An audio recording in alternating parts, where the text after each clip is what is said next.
안녕하십니까. 9월 7일 화요일 영국의 소리방송 빅타임입니다. 오늘 뉴스의 제목부터 먼저 말씀드리겠습니다. 첫째, 탈레반이 임신 8개월 된 여성 교도관을 가족들 앞에서 사살했습니다. 둘째, 가스값 오르고 해수발전 저조하자 석탄 발전 다시 가동했습니다. 셋째, 벨라루스 독재자 야당 리더를 11년 징역형에 처했습니다. 첫 소식입니다. 목격자들에 따르면 탈레반 전사들이 가가호호 방문 처형을 하고 다니던 중 임신 8개월 된 여성을 사살했다는 뉴스가 온라인에 사진과 함께 올라와 있습니다. 교도소에서 교도관으로 일하던 바누 네가르는 토요일 아프가니스탄 고르주의 수도 파로즈코의 자택에서 남편과 아이들 앞에서 사살당했습니다.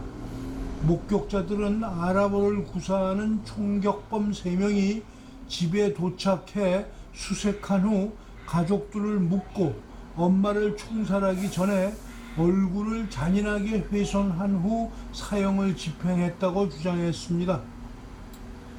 피가 튀는 벽과 시체를 보여주는 이미지가 온라인에 게시되었습니다.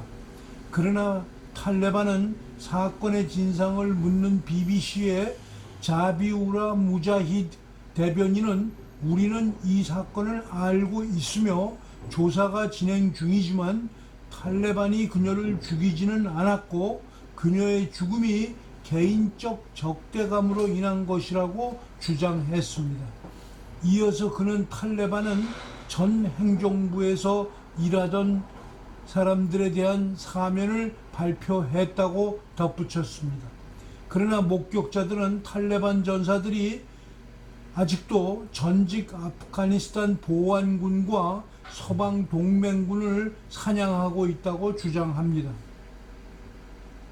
한편 지난주부터 아프가니스탄 최고위직 여성 경찰관 한 명이 카불에서 탈출 비행기를 타지 못한 후 도주하고 있다고 합니다. 34세의 굴라프로즈 앱테카르는 내무부 범죄수사국장이었습니다. 전 아프가니스탄 범죄수사국장 굴라프로즈 앱테카르는 미국과 러시아가 그녀의 탈출 도움을 거부하자 카불에서 잠적한 상태입니다. 그러나 지금 그녀는 하미드 카르자이 국제공항에서 잔인하게 구타를 당하고 목숨을 걸고 싸우고 있다고 합니다. 그녀는 러시아 신문 모스코브스키 콤소모레에 자신의 근황을 전하며 나는 물도 빵도 없이 카불 공항에서 5박을 보냈고 빗발치는 총알 속에서 탈레반에게 둘러싸여 있다라는 소식을 전한 후 종적을 감추었다고 BBC가 보도하였습니다. 둘째 소식입니다. 영국은 전력 수요를 충족시키기 위해 오래된 석탄 발전소를 가동했습니다. 따뜻하고 고요한 가을 날씨는 풍력 발전소가 평소만큼 많은 전력을 생산하지 못한다는 것을 의미하고 있으며 가스에 의존하기에는 비용이 너무 많이 든다는 것입니다. 그 결과 영국의 전력 공급 균형을 담당하는 내셔널 그리드 ESO는 석탄이 국가 전략의 3%를 제공하고 있음을 확인했습니다.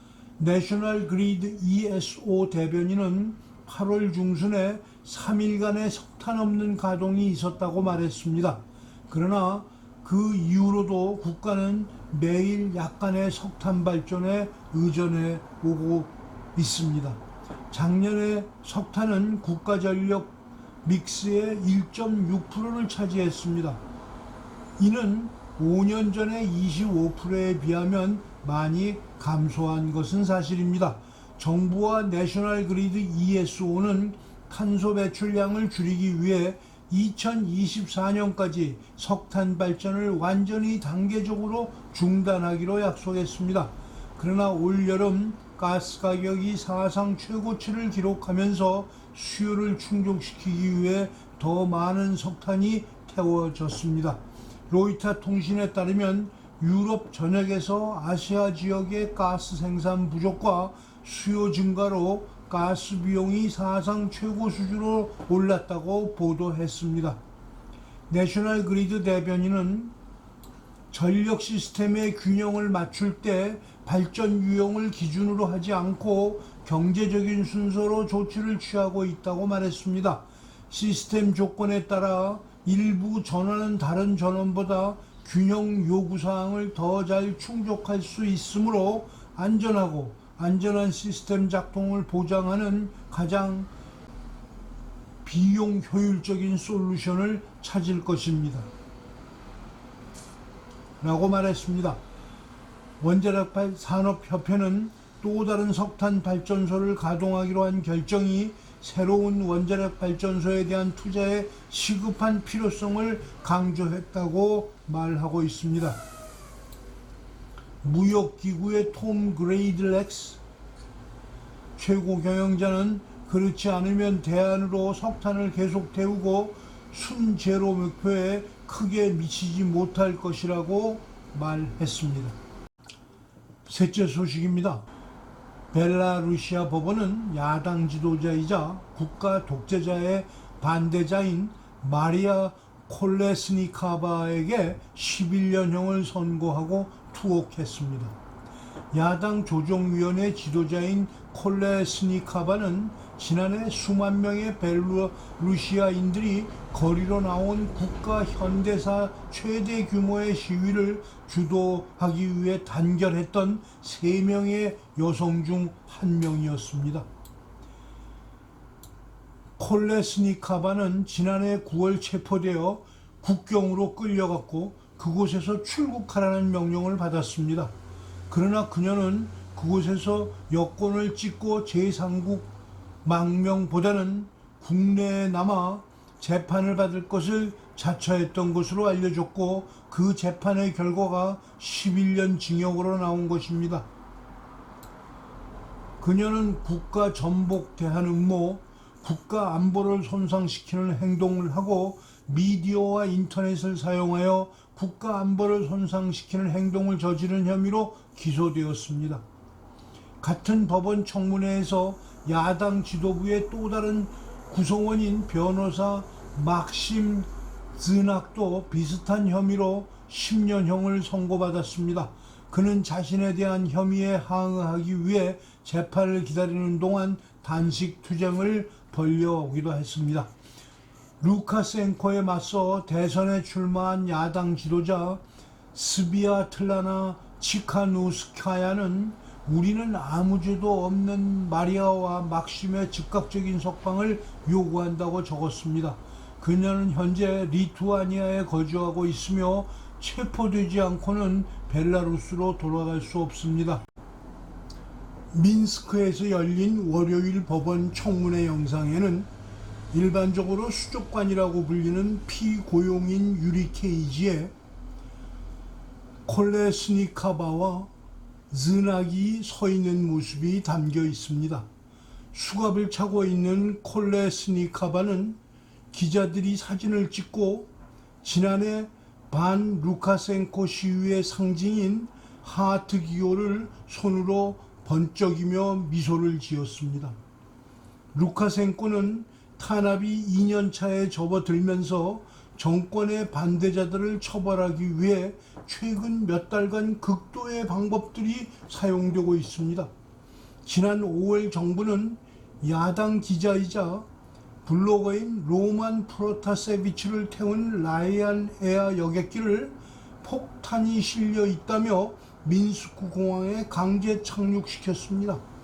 또한 팀의 리더십을 비판했던 벨라루스 단거리 선수는 도쿄에서 민스크로 돌아가는 비행기에 강제 귀국 조치되고 경찰과 국제사회의 보호를 호소했고 결국 폴란드에 안착했습니다.